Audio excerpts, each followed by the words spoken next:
Assalamualaikum warahmatullahi wabarakatuh. Alhamdulillahirabbil alamin. Wassalatu wassalamu ala asrofil anbiya'i wal mursalin Sayyidina Muhammadin wa ala alihi washabihi ajmain amma ba'du.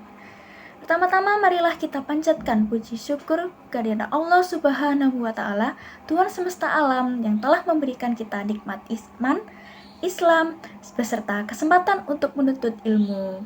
Sholawat serta salam semoga selalu tercurahkan kepada junjungan kita Nabi Muhammad Shallallahu Alaihi Wasallam beserta keluarga, sahabat, dan juga pengikut beliau hingga akhir zaman.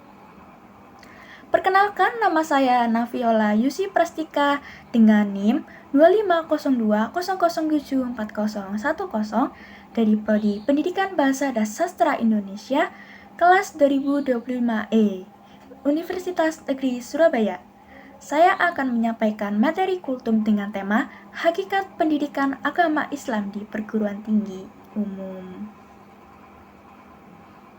Nah, teman-teman yang dirahmati Allah Subhanahu wa taala, pada kesempatan yang berbahagia ini, marilah kita sama-sama merenungkan tentang hakikat pendidikan agama Islam yang berada di perguruan tinggi umum.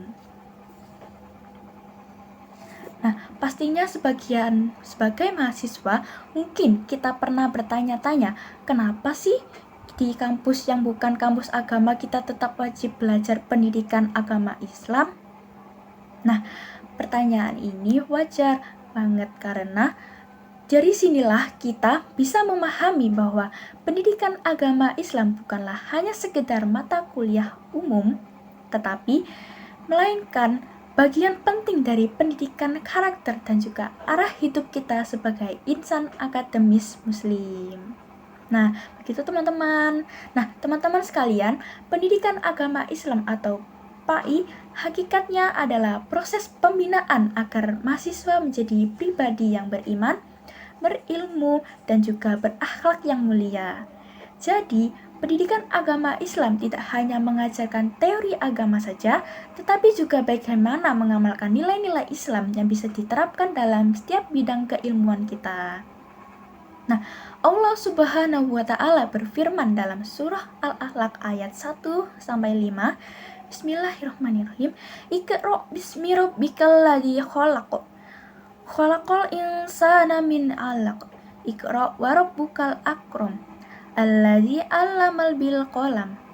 'Allamal insana ma lam ya'lam. Yang artinya, bacalah dengan menyebut nama Tuhanmu yang menciptakan. Dia telah menciptakan manusia dari segumpal darah. Bacalah, dan Tuhanmu lah yang maha mulia, yang mengajar manusia dengan pena. Dia mengajarkan manusia apa yang tidak diketahuinya. Nah, ayat ini menegaskan bahwa ilmu dan ilman harus berjalan beriringan. Belajar di kampus pun bukan hanya untuk mengejar nilai ataupun mendapatkan gelar, tetapi juga untuk menumbuhkan kesadaran bahwa semua ilmu itu berasal dari Allah Subhanahu wa taala dan harus digunakan dengan tanggung jawab moral serta spiritual. Nah, contohnya saja pada mahasiswa pendidikan. Nah, mahasiswa kependidikan ini bukan hanya paham mengenai sistem pembelajaran saja, tetapi bagaimana cara menyampaikan suatu ilmu tersebut kepada murid-murid dengan baik dan terarah dan juga berkah tentunya. Nah, Rasulullah Shallallahu Alaihi Wasallam bersabda, barang siapa yang menempuh jalan untuk mencari ilmu, maka Allah akan memudahkan baginya jalan menuju surga. Hadis riwayat Tirmizi. Nah, dari hadis ini mengajarkan kita bahwa menuntut ilmu adalah ibadah, tetapi agar menjadi ibadah yang bernilai dan niatnya juga harus dengan cara yang benar. Nah, dari sinilah peran PAI membimbing kita agar ilmu yang kita pelajari menjadi berkah dan membawa manfaat bagi umat muslim. Nah, teman-teman, PAI juga mengajarkan kita bahwa menjadi mahasiswa yang berintegritas dan berakhlak mulia. Misalnya, kita belajar untuk jujur saat ujian, baik UTS ataupun UAS, karena Islam melarang kita berbuat kecurangan. Kedua, kita menghargai perbedaan pendapat, karena Islam mengajarkan kita mengenai toleransi antar sesama. Ketiga, kita bisa disiplin waktu dan juga bertanggung jawab, karena waktu adalah amanah. Kita juga bisa menggunakan ilmu dan teknologi untuk kebaikan, bukan untuk merugikan orang lain, melainkan untuk menebar kebaikan.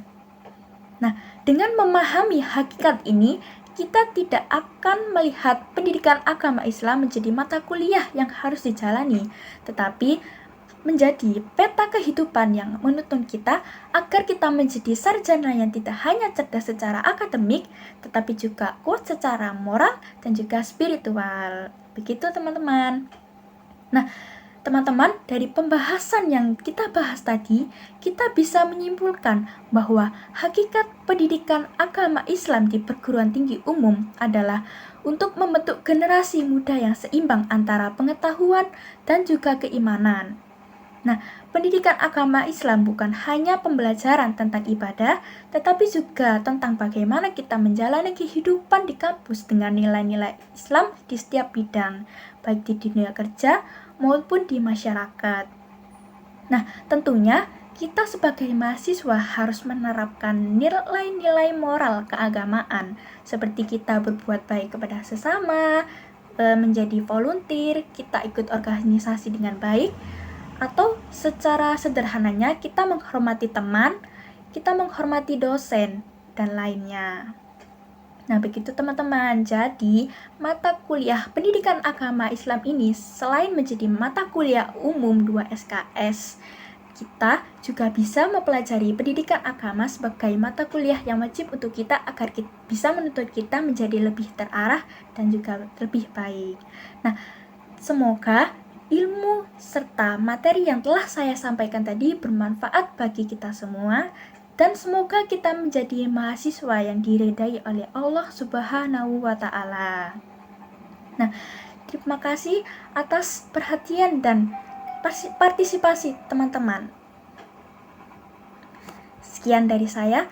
Wassalamualaikum warahmatullahi wabarakatuh.